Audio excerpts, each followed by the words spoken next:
Balita mula sa Senado, hatid ni Radyo Patrol, Jom Garner. Jom!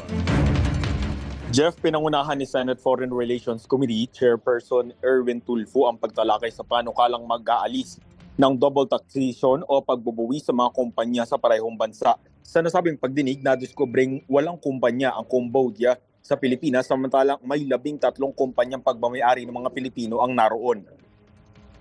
Ito po sa double taxation agreement po na ito, nandoon po itong mga Filipino companies na ito, doon po sila magbabayad ng buwis. Wala ho tayong kikitain. Yun ho magiging problem natin dito. Samantalang sila, wala ho akong makita.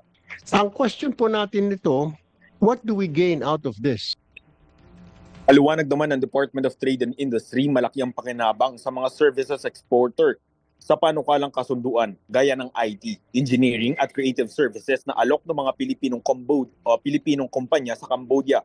Git naman ng Philippine Boards of Investment, may hikayat ng kasunduan ng mga kumpanyang Cambodian na mamuhunan sa bansa. At yan ang balitang kumpirmado, sigurado. Ito ang Radyo Patrol, Job Garner, DZMM. Thank you, Jom Garner.